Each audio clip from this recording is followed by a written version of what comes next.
Are you back? Oh, Dr. Watson, you're back. Thank heavens for that. I wonder if I heard the footsteps on the stairs, if it might have been him. Oh, Mrs. Hudson, do you mean that he isn't home yet? No, not for 4 days and 4 nights he hasn't been here.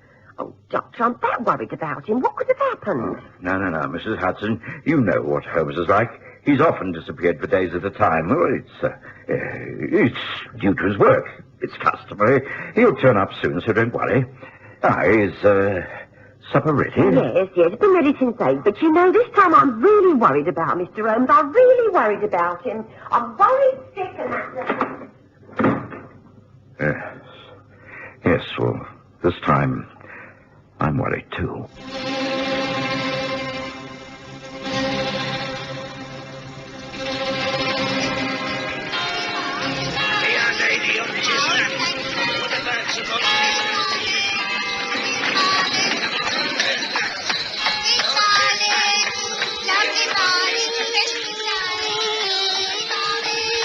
We present the Stories of Sherlock Holmes.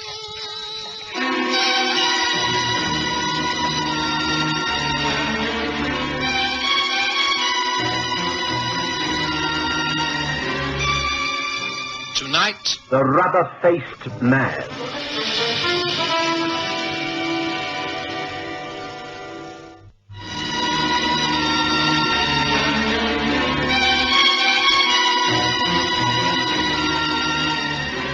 I was accustomed to Sherlock Holmes' sudden disappearances.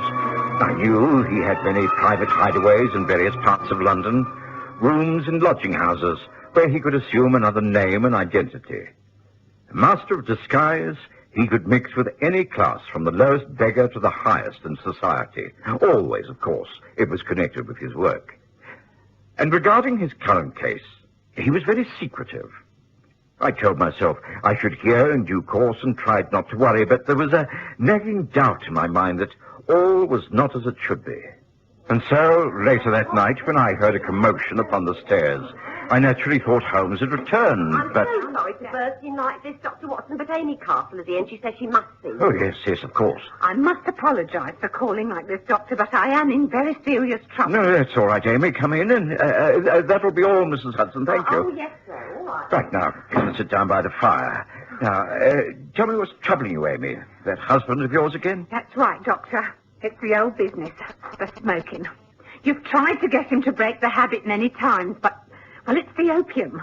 Hugo's been away for over 2 days now. Well, you know what it's like. He can't keep away from the stuff. Of course, I've been making the usual inquiries, and I have traced him. Well, where is he? Well, he's in an opium den called the Green Pagoda in Upper Julius Street. You know the road that runs parallel to the river off Bell Lane. I want to go and get him out, but I daren't, not on my own. So I thought, well, if you came with me as his physician, you could get in there and talk some sense into him. Well, I'll come with you if you like. Well, I don't think that would serve any useful purpose, Amy. It would only distress you. I'll order a hansom and get over there straight away. Now, you go home and wait. I'll find Hugo for you, so don't worry.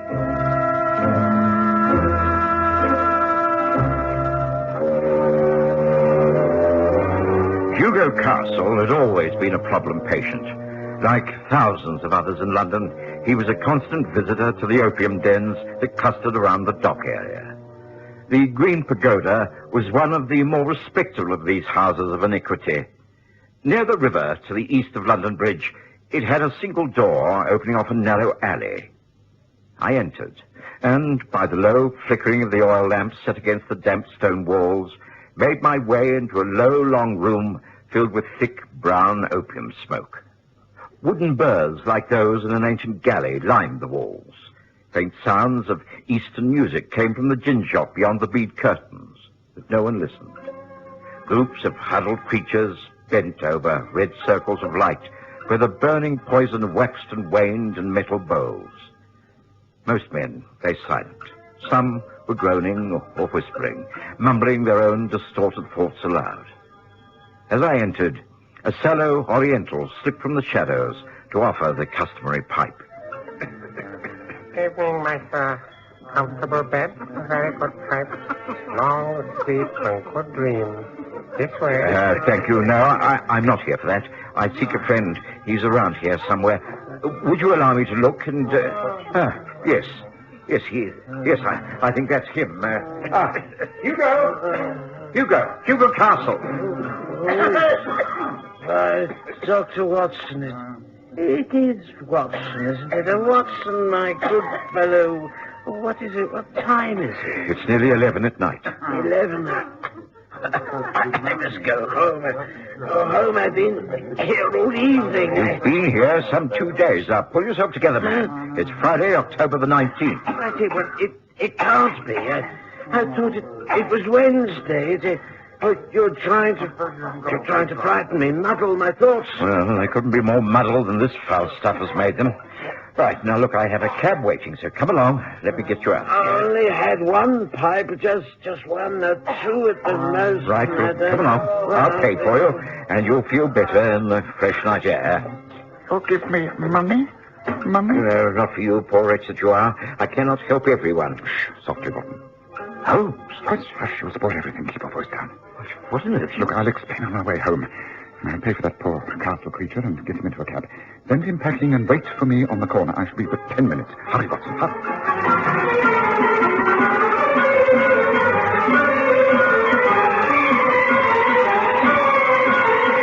I did as Holmes requested.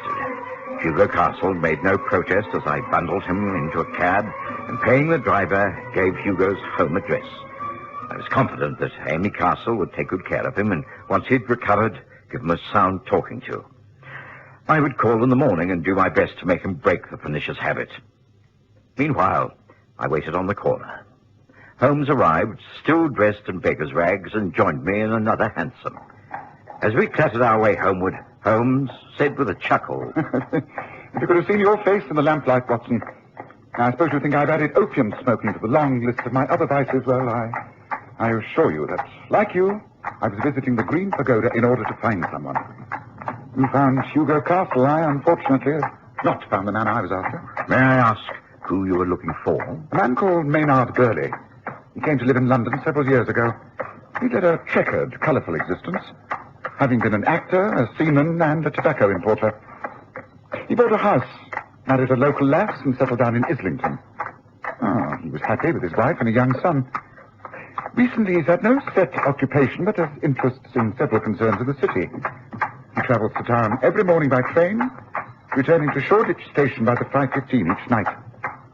Last Monday, Maynard Burley left the house earlier than usual. His wife, Sarah, remembers it very well. I'm going now, Sarah. Maynard, dearest, it's long before your usual time. Yes. There are several things I wish to do before reaching the office. I want to do some shopping. I'll bring home a set of soldiers for the boy. Oh, Raymond will love that. He's been asking for those for weeks. Have a good day, dear. And you. Don't work too hard in the house. I expect to be back at the usual time. Goodbye, dear. Goodbye. Now, shortly after her husband had left that morning, Sarah Burley received a telegram saying that a parcel of considerable value that she'd been expecting from her family in Australia had arrived at the offices of the Tower Shipping Company. So after lunch, she went to the city. She did some shopping and collected the parcel. Walking back to the station, she crossed Bell Lane, and at the corner of Julia Street, looked around hoping for a vacant cab. She waited and looked up at the opposite building. To her horror, she saw at a high-barred window the face of her husband staring down at her. She couldn't believe her eyes. Maynard!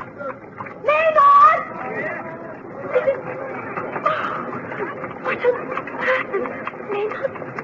In a place like that? Help someone. Please help. She tried to enter the building. She couldn't, because, as you may have guessed, the room she wanted was above the Green Pagoda building that we'd just left. Eventually, she appealed to the police, and a sergeant from Tower Hill Station accompanied her back to the building. She identified the room, and as they climbed the stairs... I know I'm not mistaken, Sergeant. It was my husband, all right. I saw him quite clearly. He had his hands up to his face. He could have been pleading with me for help. He looked so ill, and he covered his face with his hands. He is in here. I know he is. Oh, this must be the room. But it's empty. There's no one here. But that was the window. Those long, dirty curtains. She must have been standing here and looking down and... Wait. What's this? It's a box. It's a box of toy soldiers. The present he was going to buy for little Raymond. What is through there? Let's see. Another room. And then a window that looks out over the parapet and onto the river. Wait, there's blood on the windowsill. Fresh blood. No. Look, there in the corner, the chair. Those clothes. When I saw him at the window, he was wearing a shirt but no tie, but these are his clothes. The clothes he was wearing when he left this morning. I know they are. Leave this to me, Mrs. Burley. I'm convinced there's something really wrong here. I'll go and question other folk who may be living on this floor. You stay here with the clothes. I'd better get you out of this place as soon as I can. No place for a lady of breeding. What have we here? What are you doing, sleeping on the stairs? I ain't doing no harm. Just leave me be. You've been here quite a while. Have you seen anyone come down this way, from the rooms above? No one at all. Wait a minute, I know you. Mike the peddler. Beg on the streets. Pretend to sell matches, but you're a beggar, aren't you? Work a beat from here to Threadneedle Street. Have you been upstairs? No, I swear I haven't. I don't know nothing. No? Come on, up you get. What's this? Huh? Blood. Blood all over the cuffs of your shirt. Well, you've got a lot to answer for, Mike Beale. Come on, come along with me. And only this evening I have learned from men in the Green Pagoda that Maynard Burley's overcoat has been found in the Thames. I'm afraid it's a case of murder. I feel I've failed, Watson. What am I to tell that poor woman? It was late when we got back to Baker Street, and I went straight to bed. The lights remained on in Holmes' room, and I knew he was far from satisfied with the way things had worked out. Over breakfast the next morning, he seemed morose and disinclined to talk. We'd finished breakfast, and were lighting our first pipes of the day when Mrs. Hudson bustled in. I've come to clear away, but there's a lady waiting on the landing, a Mrs. Burley. She says it's urgent. Well, then show her in, Mrs. Hudson, show her in. Leave the dishes, you can fetch them later. Just as you say. It's through here, please, Mum. Thank you. I'm sorry to arrive so early, Mr. Holmes, but I had to speak to you. That's quite all right, Mrs. Burley. Please do sit down. Some coffee? Oh, I don't think you know my friend and colleague, Dr. John Watson. How do you do, Doctor? No, I won't have any coffee, thank you. I suppose you've heard the news. They found your husband's overcoat in the river. The police have it now. You may be required to identify it. Strangely enough, the pockets were filled with odd coins. Loose change, mostly pennies. It looks very serious, I'm afraid. You think that Maynard was attacked by that peddler named Mike, or some other thugs, and his body thrown into the Thames? I'm afraid it is more than likely. But you appear unafraid. Mr. Holmes, Maynard is alive. I know he is. You see, I've just received a letter from him. You have? You brought it with you? Yes, here it is. Now, let me see. Well, the handwriting on the envelope is not the same as the note it contains. No, but the note is in Maynard's handwriting. Yes. My dearest Sarah, please not despair. I am alive and will make sure all ends well. There has been a grave mistake. It may take time to correct. Please have patience, my darling Maynard. It is Maynard's handwriting. I'd know it anywhere. It's written in pencil on the flyleaf, torn from a book. The envelope.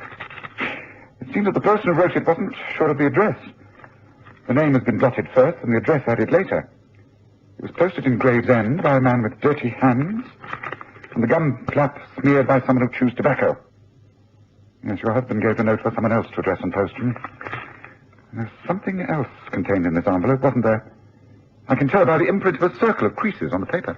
You're very observant, Mr. Holmes. Yes, there was a ring. A signet ring. I have it here. It's Maynard's. Then we must accept the fact that this message is genuine. But if your husband is alive and well and able to write to you, why does he not return home? I cannot answer that. He must have some unfinished business that he has to attend to. Either that or he can't return. He's incapable of doing so. Now, let me refresh my memory.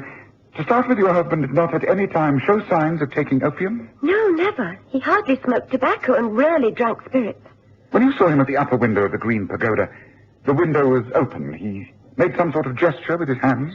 Yes, he gave a hoarse sort of cry and his hand flew up to his face. I'm sure he was signaling for help. Although it could have been a cry of surprise, astonishment at seeing you. It might have been, yes, but it was over so quickly. He disappeared immediately. Ah. He is alive, and yet his overcoat has been found in the river. The pockets filled with pennies and small coins. Strange. Very strange. Well, Mrs. Burley, will you consider leaving this note with me? Take the signet ring, of course. But leave the note and future investigations in my hands. I will communicate with you later in the day with, I hope, encouraging news. Just as you say, Mr. Holmes. But now I know that Maynard is alive, all I want is that he should be found. Please find him, Mr. Holmes. Please find my husband.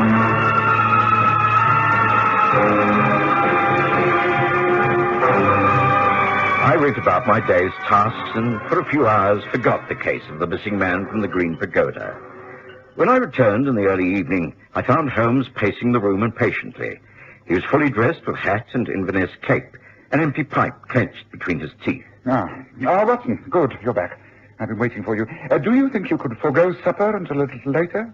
I've work to do, and I'm not sure I wish to tackle it alone. Yes, if you need my assistance, then you've only to ask, Holmes. That I know, my dear fellow. Here, a small brandy to fortify you for the night's work. Thank you. That'll be most welcome. I take it, then, that you've made some progress. Indeed, yes, I think so. I have a hansom waiting at the corner cabby rank. I must now put to test a little experiment. I think I behaved like a blind fool, Watson. I deserve to be kicked from here to Charing Cross. I think I have the key to the whole affair. How many times have I told you that when all possible solutions are met with failure, what is left over must provide the answer? I've been as blind as a mole. It's better to learn wisdom late than never to learn it at all. Come, Watson, finish that drink and let's be on our way. Hurry, man, hurry. Within minutes, we were in a cab and pounding our way across London. The horse buses were filled with folk on their way home. The shopkeepers were about to put up their shutters. The gas lamps glowed at every street corner. And Holmes muttered angrily at the slow progress we were making. I could tell from the direction we were taking that Holmes was playing the game by the correct rules. We were heading for Tower Bridge and the police station.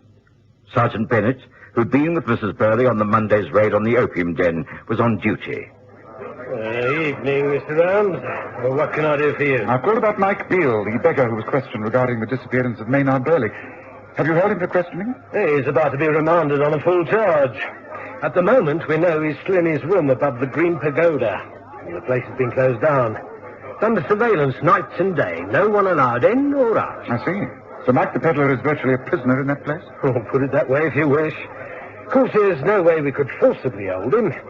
But he knows if he as much as puts his nose out from the street, we shall grab him on some charge or other. Can't let him slip through our fingers. No, of course not. If he left that place, he could vanish in a couple of minutes into the dock area on a ship and out of the country in 24 hours. That's why we've got him shut up in there, pending further evidence. Once we find the body of Maynard Burley, we'll slap a murder charge across Mike Beale quicker than lightning. Well, you may be bending the law a little, Sergeant, but I'm very grateful for it. Yes, I suspected as much. That's why I'm here. You see, I want to ask Mike the peddler a few questions. I knew I should be unable to get in to see him without you. Can you arrange to have Watson and me let into that building? Oh, I'll do better than that, Mr. Holmes. I'll come along with you. Constable, I'm off on the Burley case. Expect me when you go off duty. Very good, sir. Come on, Mr. Holmes. I'll have the station wagon get us there right away.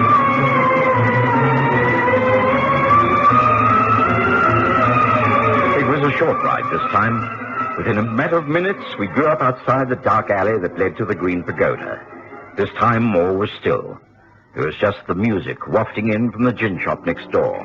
But the opium den was deserted. It still smelt of smoke and filth. By the light of a lantern, the sergeant showed us the way through and up the stairs to the sleazy rooms above. He's got to be in here. Can't have left. Mind you, I doubt if we'll be able to get much sense out of him. He just mutters into that filthy grey beard of his. What was his explanation regarding the blood on his shirt cuffs? He said he'd fallen and cut his wrist on a bit of broken glass. The funny thing is, he did have a nasty cut. Didn't go into details. He couldn't. He was too drunk to talk much. Of course, he has had time to sober up, being in here all alone. That's unless he's got a real good supply hidden away. Right, this should be where we'll find him. The second door on the right. In here. The sergeant held the lantern high above his head as he entered the room. It was empty, but for a trestle bed and a table in the far corner. On the bed, covered by a single blanket, was the man we wanted. He was asleep, his face towards us. An uglier man I've seldom seen. His face seemed bloated, yet crustaceous, and of an unreal pallor. I'm a medical man, and not easily shocked, but I was repelled by this sight. Holmes, on the other hand, seemed totally unaffected, but whispered to me urgently. Don't wake him. Just move close enough to hold him fast. When I tell you, seize his arms. Use all your strength. He's going to put up a devil of a struggle. Wait. Right. Right now. What the? Hold him, Watson. Pin him down. Let me go. Now, let me get to his face. Yes, I've got to show you his real face. There. Hold on. Hold on, it's coming away. No! What the devil is that? His whole face is coming away. It's peeled off like the bark of a tree. Yes, and the grey hair, too. Up with that. Come on. Light the lamp on the table, Sergeant, and ask this man that question. All right, you may get up now, Mr. Maynard, Burley. What the devil is it? All right. I give in. What am I charged with now? You really are, Mr. Maynard Burley. If I am, then clearly I cannot be responsible for my own death. So legally, I must be allowed to leave. You may not have committed a major crime, Burley, but you've caused a grave disruption of the public peace. You've disgraced yourself. And above all, you've let your wife down most dreadfully. If you feel anything for her and your son, then now is the time to make amends. Well, it was something I drifted into. And once in, I couldn't see a way out. You see, in my youth, I'd been on the stage, and when things became difficult, I thought I'd turn to writing. I wrote a series of articles about what it was like to be a beggar of the streets. In order to find out by first-hand knowledge, I became a beggar. I used a rubber mask, a different whining voice, and I got all the information I needed. I wrote the articles, and they were a success. Then times changed. I found I could make more money as a beggar than I could as an honest journalist.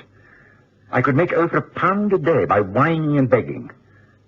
I still had a little money from my investments, but regular employment seemed to evade me. I took to begging as Mike Beale as a profession. I left our modest home in Islington each morning, well-dressed for the city. I begged all day and changed back into my city clothes in the late afternoon. I rented these rooms above the Green Pagoda for changing purposes. Imagine my horror when I looked out of the window last Monday and saw my wife in the street below. I rushed into the room, threw my overcoat with the day's takings into the river. As I did so, I cut my wrist on the broken window pane. There was blood everywhere. I donned my rubber mask and hurried to the room below, pretending a drunken sleep. I assumed the identity of Mike Beale. I've had to do it ever since. I've been waiting for the chance to slip away, go back to Sarah and my young son. Yes, you were worried about them. That's why you arranged to send your wife that note and your signet ring, posted by one of the inmates of the Green Pagoda before it was closed down. As well, Mr. Burley, it seems to me that you have a great deal upon your conscience. You obviously cannot be held for the murder of Maynard Burley, but how you'll be able to face up to your wife again is something I shall never know.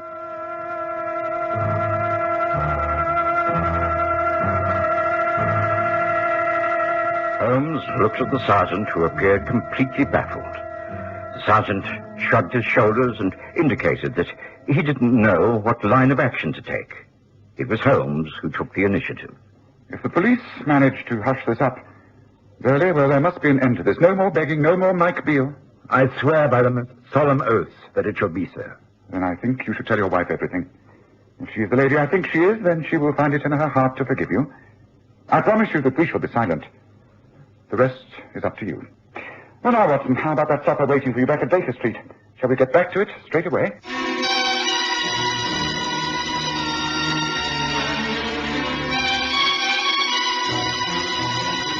Listen again next Sunday to The Stories of Sherlock Holmes, with Graham Armitage as Holmes and Kerry Jordan as Dr. Watson.